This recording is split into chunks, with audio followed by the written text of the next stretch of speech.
For what it is, you know, a 6,000 pound SUV. I've said this before in my BMW reviews. They just have a way of making their cars still feel very dynamic in the corners. It doesn't matter how much the car weighs. Hey guys, and welcome back to the channel. It's TheSketchMonkey here. This is the BMW XM. I don't think there has been a car in the last 10 years that has this many different opinions to it. Honestly, for me, if I were to buy this, I would definitely get it in this black color that we have right here. And probably with the 23-inch wheels. These are the 22s. And even with the 22s, the ride is very, very firm, even in comfort mode.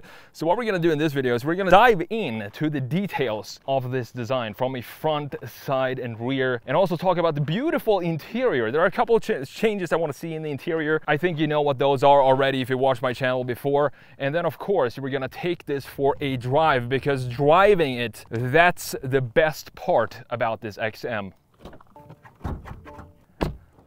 Now, before we talk about the design, we obviously need to have a look at this beast of a powertrain. We have a 4.4 liter twin turbo V8 with a hybrid setup. So you do have some electrification in this one. 644 horsepower under the hood, 590 pound-feet of torque connected to an 8-speed automatic transmission. Of course, this being an SUV, we have all-wheel drive. 0 to 60 takes 3.4 seconds with a top speed of 168 miles per hour. The price for the XM comes in at $166,000, and that's got me thinking, would you buy this over the X5M competition? It's a pretty good question.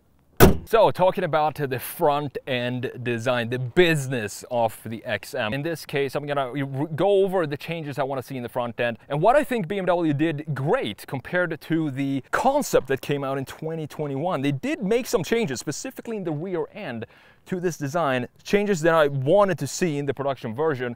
Now overall, if you look at the grille here, for example, it is illuminated. We have an LED bar running along this top end and all across, framing the entire kidneys. And I honestly don't think the grills themselves look too big. If you look at Genesis, for example, and a bunch of different car companies these days, they have way bigger grills than this. The problem that I have is the integration of the other elements around the grille and how it all comes together. Because if we look up top, we have a pretty nicely sculpted hood here with this line, typical BMW line, cutting in sort of to the A-pillar up there. Then we have this nice muscle fender at this area, cutting in and coming into this intersection where it meets this line and also meets the corner of the top of the grille. So all good with the grille design. We also have this little dip in the middle where the BMW logo sits.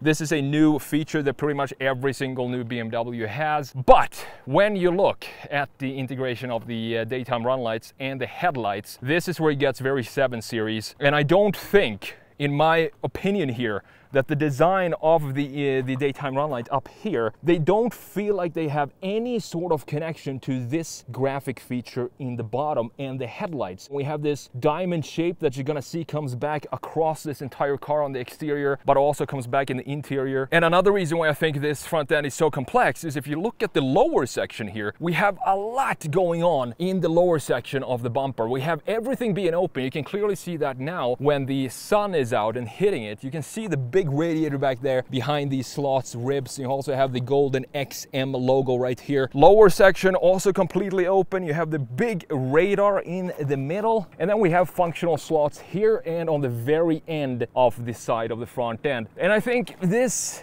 design down here, this is where it gets too complex for me. I want to simplify this, and I think if we did that, I did a couple of redesigns on this that I think would just suit the front end better on the XM than what we have right here, with all these angles going on everywhere in the front. Now, coming around to the side view, and thankfully, I have to say thankfully, this is black, so we can't see the trim pieces, the different color options that you can get. For example, forgot to mention, but you can have some lipstick on the kidneys right here, so that you can make this red. And I'm not sure why anybody would want to have that be red.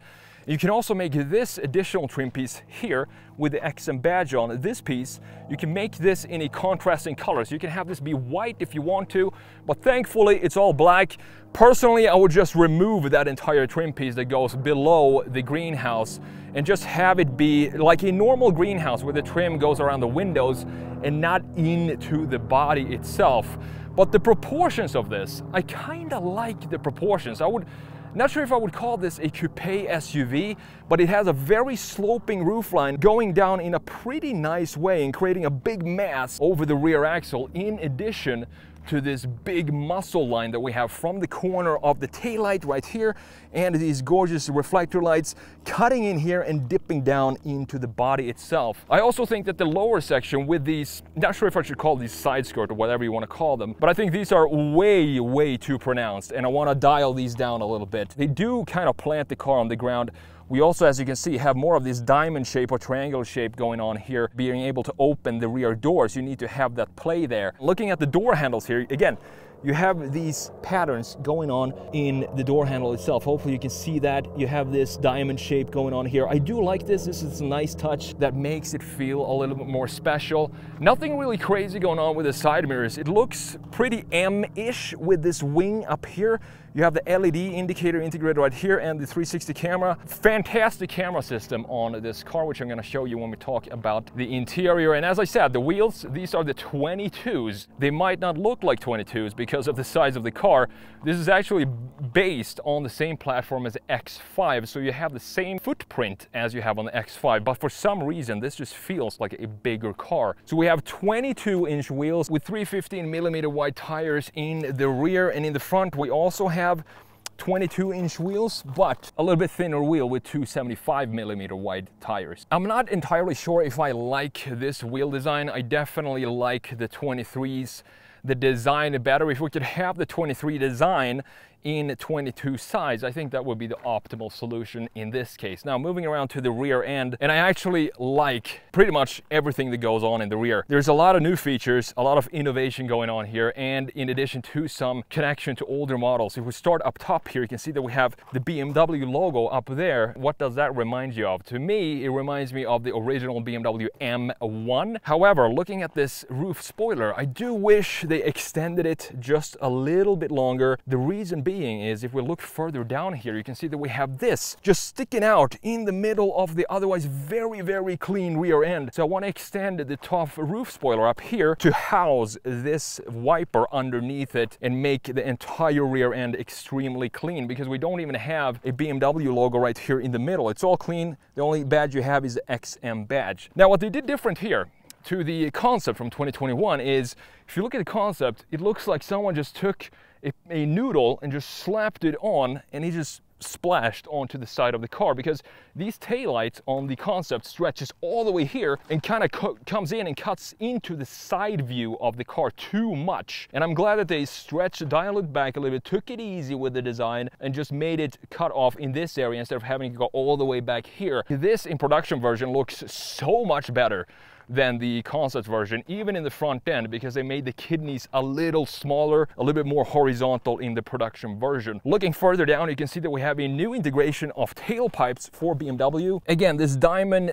pattern coming back in the exhaust as well. I do like this setup. I think it looks very cool and unique. Reminds me a lot of the Lexus performance setup exhaust that they have on their cars. And we don't really have a very aggressive diffuser down here. It's pretty normal sized, and I think it adds to the elegance and the cleanliness of the rear end of the XM. Now let's pop the trunk. Let me show you what's going on under here. The button is hidden right there, right next to the rear view camera, and it is a pretty decent size for the trunk and the storage. If you open this up, you're going to see some mechanical features in there, and on the other side you have all the fuses behind this cover on the right side. In addition to that, you also have a 12-volt outlet, and have a look at this. How fancy is this thing? It's a proper XM bag, and inside here you have all the charging cables to be able to charge your XM in your garage, connected to this M-labeled harness. Very cool, and I think that just adds to the specialness of the XM. If you need more space, you can always fold down the rear seats. So we talked about the exterior design of the XM. I want to hear your opinion here. Just based on the design, would you pick the XM or the X5M competition? I would definitely go for the X5M competition, not just because of the design, but also because of how these cars drive, which we're going to talk about in just a minute. But before we do that, let's jump in and have a look at this interior. So let's jump in to the interior of the BMW XM, and this is an overview of what it looks like. It's very nice and fancy up here. Have a look at the ceiling. We don't have any sort of sunroof or anything like that, and I actually prefer this so much better than having a sunroof. Beautiful texture up top. Still the diamond stitching or the diamond pattern coming back here. And you can see that we do have ambient lighting going across the entire base of this roof. The seats themselves, very, very comfortable seats. You have the XM up here, and they're of course power adjustable in many ways, and they also have enough support for when you take this and do some inspired driving. It's definitely going to hold you in place. So let's jump in here and let's fire this up. Let's talk a little bit more about this interior here. So this section looks pretty much standard BMW to me. It doesn't look anything like any other M BMW, which is not a bad thing. However, I have had some issues with these screens. Sometimes when I fire this up,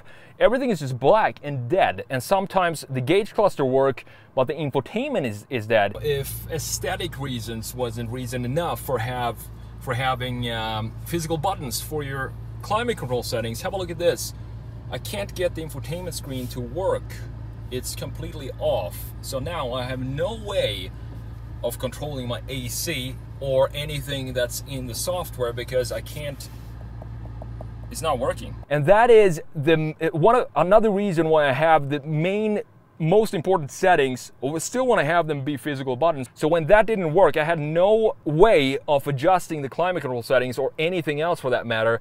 But now it seems like both of these screens thankfully are working properly. It only happened 2 times during this week, but I think that's still too much for a car in this price range.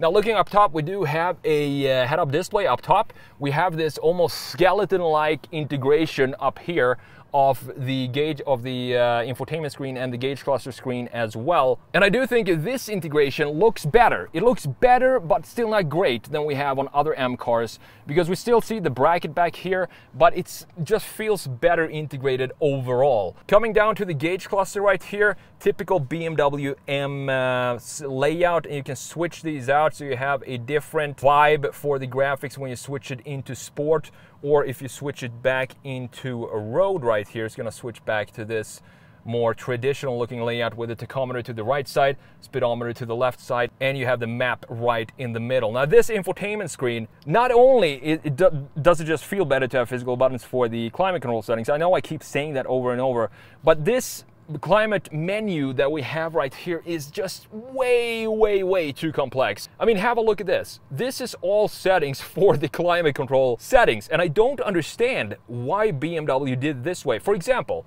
we have heated seats being one single separated piece of graphics right here. So if you want heated seats, you just turn this on.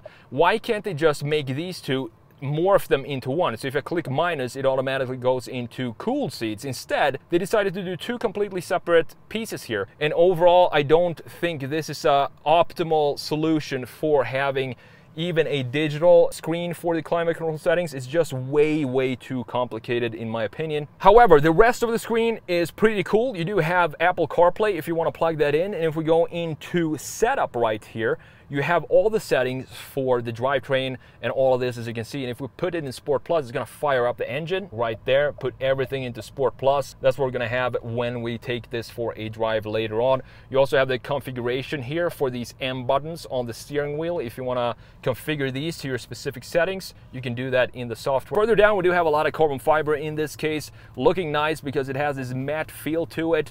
You also have some pretty normal, I don't know if these are normal vents because they look still pretty strange. You can't see any of the fins moving. You just move this toggle, switch it on and off, by just twisting it like this. But I think the integration overall looks pretty nice, specifically with this ambient lighting that we have going on here. The only dial, typical for this iDrive system, the only dial you have is for the volume knob, and that is pretty much it for physical buttons. Further down we do have a cover that is now open, but if we close this up, it looks super clean. Complete carbon fiber madness going on here. Open this up, you do have a wireless charging, USB, 2 cup holders. Here's the key. It looks pretty decent, specifically with the M race colors integrated right here. You have the buttons on the side and also this lock and remote start button being the BMW logo. And if you want to keep your drinks cooled, you can do that by clicking these buttons here, or if you want to have them heated as well. You also have a 12-volt cigarette outlet right here. We've talked so much about this in different BMWs. We have the gear selector regular, and this is the speed for the shifts. So if you want to turn it up to 3, you can see how it changes there right next to the D. This is the most aggressive shift. I like to have it sort of in the middle. I think that's good for the sporty settings. Then you have the traction control off, the camera button. So if you press this, we're gonna get the big panoramic view right here. You also have parking view with 360 camera. You can click whatever camera you want here. You can see how it changes to that camera on the BMW itself. But it's not my BMW, because here you can see this contrast graphics that I talked about. You also have the 23-inch wheels on this specific BMW that we have in the software. You can also go into 3D view, and this is super cool. So you can just toggle the camera around here, and it moves around the car, and you can see exactly where each wheel is positioned. It just feels like they take Google Earth and then they just place a golden and black BMW XM into that world. Further back, you do have this leather-wrapped armrest. If we press this button, boom, it's gonna pop up. You have some storage space down here and a USB-C. We talked about these seats, very bulky. Even the headrest looks super beefy up here. I do love that this is illuminated at night. Up top, beautiful looking ceiling, no sunroof obviously in this XM. We want to keep the weight and center of gravity down, and in addition to that, this just overall looks a lot better than a sunroof. Steering wheel is taken straight from the BMW M department. It looks like pretty much every other M model on sale today, with the beautiful carbon fiber paddles on the sides. You stick up here, stick up down there as well. Big boards of paddles, just like I want to see, and they're attached to the steering wheel. You have the controls for the cruise control setting on the left side here. No carbon fiber in this case. You also have the controls for the radio settings and the voice commands on the right side, with the M badge and M stitching going on the inside. However, if there's one thing that looks pretty cheap in here, it's the same with the BMW M3 CS that I just reviewed. It's gonna be these stalks. They just feel, you know, hard plastic and a little cheap for $160,000. And I also want to have it be a little bit better for the indicator stock, which is exactly the same as a wiper stock. However, the rest of the interior looks great. With this carbon fiber, we have some rubberized material here, and this looks like brushed aluminum, but I do think this is actually plastic. And you also have another vent right here.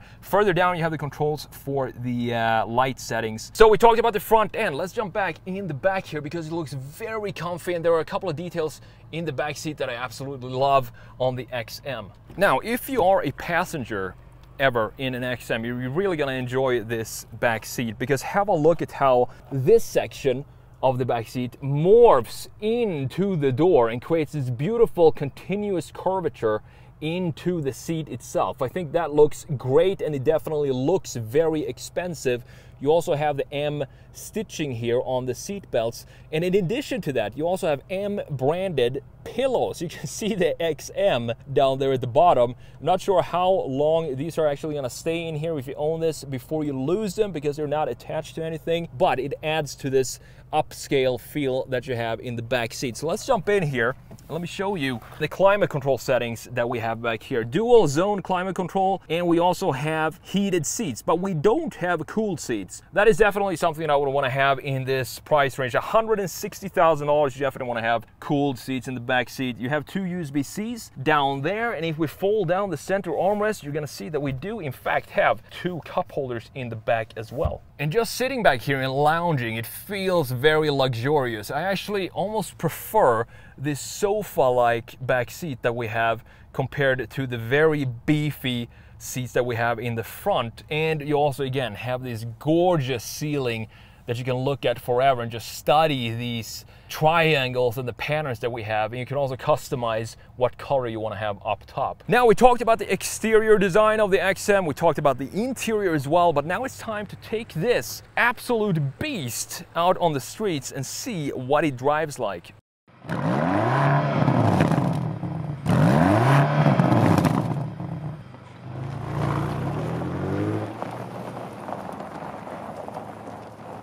We're setting off right now in EV mode, so we have only electric motor right now, and I've charged this in my garage, and it takes, I don't really remember how many hours it takes, but you get about 30 miles of range fully electric, which I think is great. I really like this type of drivetrain that we see in more and more cars right now, where you have just a little bit of electric range for when you're just taking the car to the grocery shop, or small trips around town, where you don't need to fire up the big 4.4 liter V8 that we have under here. So we have almost 650 horsepower in this car, which is nuts, in this type of package. And I've driven the X5M competition as well, the brand new one, the 2024, and that really didn't feel like an SUV. I can't say that this feels like an SUV either.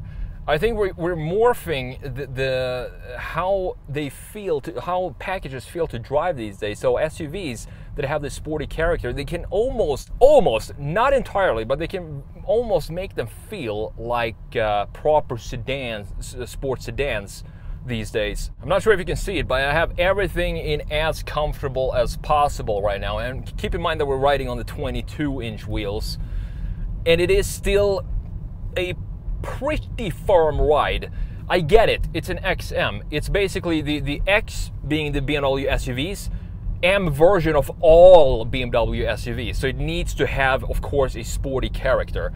However, when I think about this XM, I'm trying to figure out who would buy this specific car.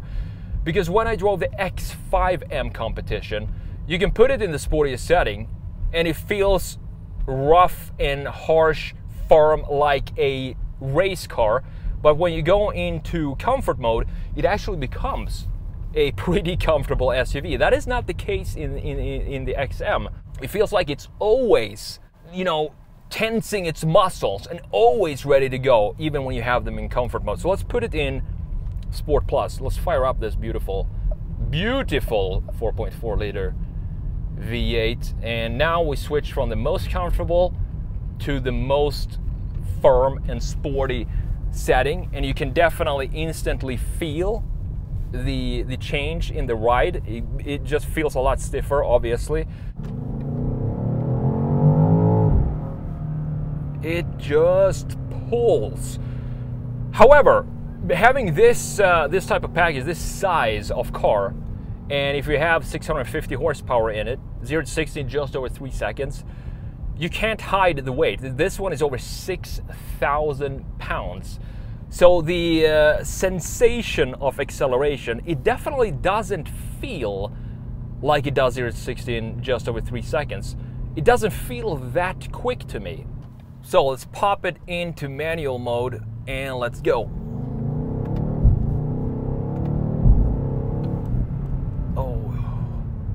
It reminds me of, the shifts actually reminds me of the BMW M8 competition, with those loud bass thumps when you're shifting up. And I've always loved this gearbox that we have, the 8-speed. It's just a fantastic gearbox that is extremely quick.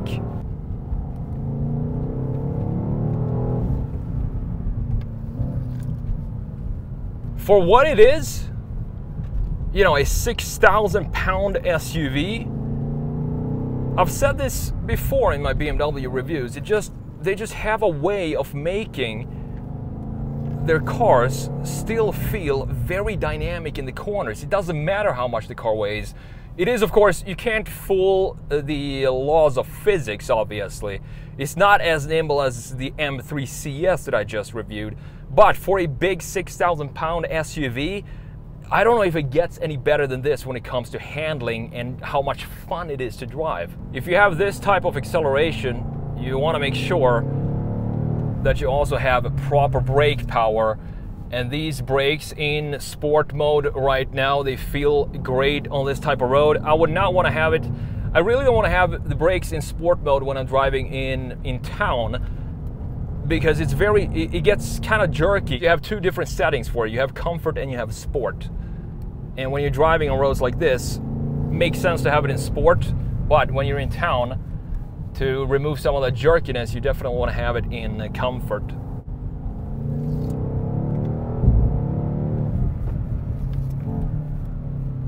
So how do we sum up the BMW XM? I think it's a cool car. It's cool that BMW decided to put this car into production, because in my head, I can't see a clear target audience for this specific car. Personally, if I were in the market for an M BMW SUV in this size, I would go with the car that's based on the same platform that this car is based on, the BMW X5 M competition.